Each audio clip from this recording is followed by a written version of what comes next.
చూస్తున్నాం. జూబ్లీహిల్స్ ఉప ఎన్నిక కోసం అభ్యర్థిని ప్రకటించింది బీఆర్ఎస్.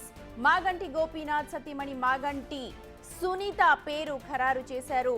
పార్టీ అధినేత కేసీఆర్ మాగంటి గోపీనాథ్ మృతితో ఖాళీ అయిన సీటుపై మాగంటి సునీత పేరుని ఖరారు చేశారు. అనారోగ్య కారణాలతో ఈ ఏడాది జూన్ 8న ఎమ్మెల్యే మాగంటి గోపీనాథ్ కన్నుమూశారు. ఆయన మృతితో జూబ్లీహిల్స్ లో ఉప ఎన్నిక అనివార్యమైంది. త్వరలోనే దీనికి సంబంధించిన ఎన్నికల షెడ్యూల్ ని ఎన్నికల సంఘం కూడా విడుదల చేయనుంది.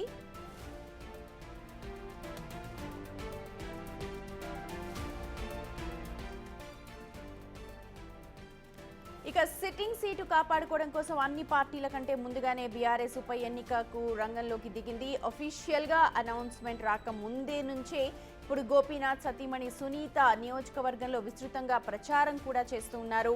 ఇప్పుడు అధికారికంగా పార్టీ అభ్యర్థిగా ఎంపిక కావడంతో ఆమె మరింత స్పీడ్ పెంచనున్నారు. ప్రస్తుతం మనం చూడొచ్చు బిగ్ టీవీ స్క్రీన్ మీద పోస్ట్ ఏదైతే అఫీషియల్ గా వచ్చిందో. జూబ్లీహిల్స్ నియోజకవర్గ ఉప ఎన్నికలో బీఆర్ఎస్ పార్టీ అభ్యర్థిగా శ్రీమతి మాగంటి సునీత గోపీనాథ్ ను పార్టీ అధినేత కేసీఆర్ గారు ప్రకటించారు. సిట్టింగ్ ఎమ్మెల్యే మాగంటి గోపీనాథ్ గారి మరణంతో త్వరలో జరగనున్న జూబ్లీహిల్స్ ఉప ఎన్నికలో పార్టీలో సీనియర్ నేతగా, జూబ్లీహిల్స్ ప్రజల అభిమాన నాయకుడిగా స్థానం సంపాదించుకున్న దివంగత మాగంటి గోపీనాథ్ గారి సతీమణి మాగంటి సునీతకే ప్రాధాన్యతనిస్తూ వారిని అభ్యర్థిగా ఎంపిక చేశారు. చిత్తశుద్ధి కలిగిన నిస్వార్థ నేతగా వారి నిబద్ధతను పరిశీలించిన మీదట మాగంటి గోపీనాథ్ పార్టీకి, ప్రజలకు అందించిన సేవలకు గుర్తింపు, గౌరవాన్నిస్తూ జూబ్లీహిల్స్ ప్రజల ఆకాంక్షల మేరకు దివంగత గోపీనాథ్ కుటుంబానికి అవకాశం ఇవ్వాలని కేసీఆర్ గారు ఈ నిర్ణయం తీసుకున్నారు అని అంటూ అఫీషియల్ గా ఈ లెటర్ అయితే ఇప్పుడు బయటకు వచ్చింది. రైట్, మా ప్రతినిధి విజయ్ ఉన్నారు అప్డేట్స్ అందించడానికి. విజయ్, ఏ పార్టీ కూడా ఇంతవరకు అభ్యర్థిని కూడా ప్రకటించలేదు, ఎన్నికల సంఘం కూడా ఎప్పుడు ఎన్నికలు ఉంటాయో చెప్పలేదు. కానీ బీఆర్ఎస్ ఒక అడుగు ముందుకు వేసింది. గోపీనాథ్ సతీమణి సునీత పేరుని ఖరారు చేసేసింది. ఎలా చూడాలి? ఈ ఎన్నికలు దూకుడు పెంచే అవకాశం కనిపిస్తోందా?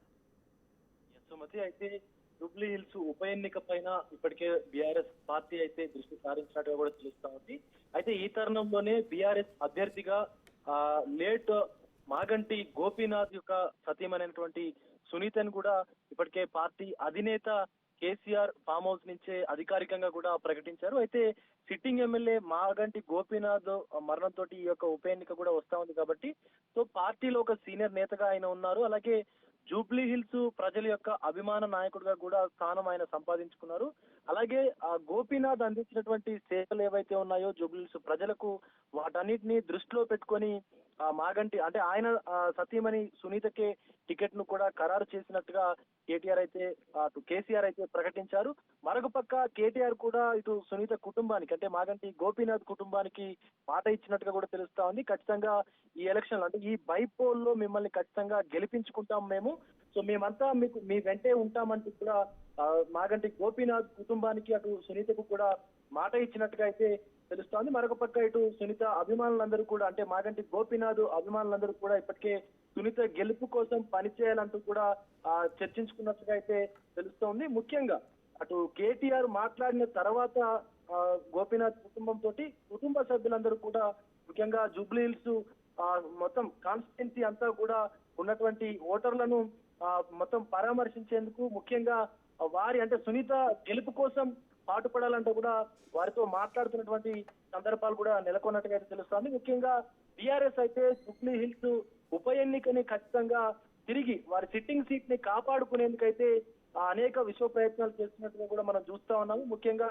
తొలుతగా అందరికంటే ముందు అన్ని పార్టీల కంటే ముందు కూడా ఇప్పుడు బీఆర్ఎస్ అయితే తమ అభ్యర్థిని ముందుకు తీసుకొచ్చింది.